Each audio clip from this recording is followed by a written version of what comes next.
Growing up in the early 1980s, there was two things that I really wanted as a budding bass player. I wanted long hair and a pointy-ass bass, because back then, pointy-ass basses were cool looking. I mean, John Entwistle had one, and Sting had one, the guy in Wishbone Ash had one, the guy who was in Cheap Trick for about 15 minutes had one, and of course, Def Leppard. Now, it would still be a few more years before I got the long hair, but it only took about 3.5 weeks of bagging groceries at a grocery store to afford my pointy-ass dream bass, a single pickup Ibanez DT600 Destroyer bass. Now, my parents were from a different generation, and they totally didn't get it. That looks like one of those hippie dope freak guitars. I think he's going to start playing some of that loud rock and rock. Now, I thought I looked cool with this bass. I mean, I thought I at least looked as good as that guy in Medieval Steel. But the truth is, I look like a little asshole. I mean, the guitar player in the band had a Destroyer too, but at least he had some shoulder-length hair and some cool rock and roll clothes. Me, I had this cheap-ass outfit I got off a sale rack at Kmart. And I had this bowl haircut that I kept covered with this Italian cycling hat. I looked like I was selling ice cream cones on stage.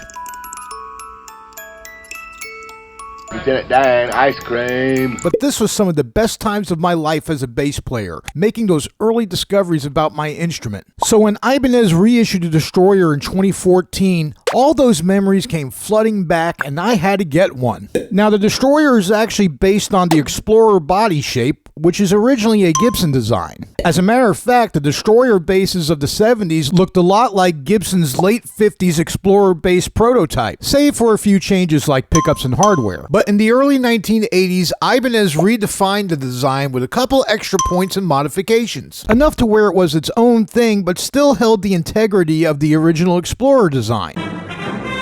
The pickup locations were also moved so that the variations weren't so extreme. In the mid-80s, Ibanez tweaked the design again, but I don't think this version went over too well. Now, my Destroyer is an Indonesian-made DTB 400 from 2014, and it's based on the early 80s version of the Destroyer, the DT 700 with both P and J pickups, which I think is the most popular version. Although there are some very important differences, the biggest of which is the location of the pickups. Compared to the early 80s version, the bridge J pickup is moved a little neckward, while the P pickup was moved a little bridgeward. These new pickup locations make this bass very modern sounding and very punchy. Now, the DTB 400 is a passive bass, and I prefer active basses live, so I put a set of EMGs in here. Each pickup has one volume control, and there's a master tone control. My Destroyer also features an Ibanez B10 bass bridge. The body is made of mahogany, and it's finished with a ruby brown burst, and the body itself has a cream-colored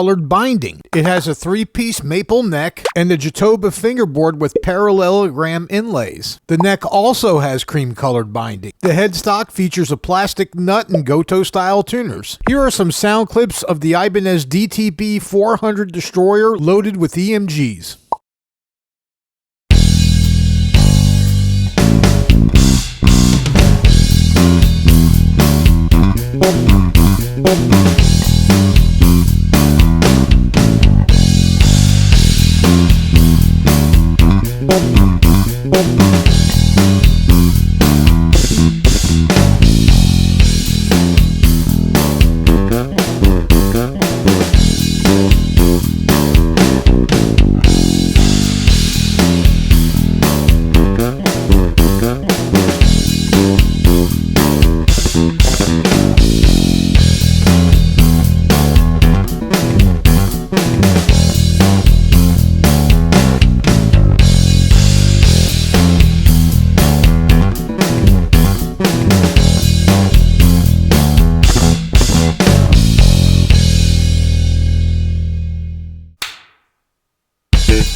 So how do I feel about my Ibanez DTB 400 destroyer loaded with EMG pickups? Well, if you're not used to basses with Explorer body styles, they can be very large instruments. However, my DTB 400 only weighs 7.9 pounds, making this bass extremely light regardless of its size. The C-shaped neck is Ibanez thin and fast. Now, it does have a little neck dive like a lot of Explorer basses tend to have, but other than that, this bass is actually a lot of fun to play, and I gig with it quite a lot in variety band situations. So as a fun Explorer-shaped instrument, I'm going to rate my Ibanez DTB 400 Destroyer 4 out of 5 Doras. And this bass definitely gets a bonus of Rick Savage's hair. I'm Rib13. Thanks for watching. Please like this video and subscribe to my channel. I do have a Patreon account, and I like to thank my patrons, Derek and Joe, and I'll see you next time.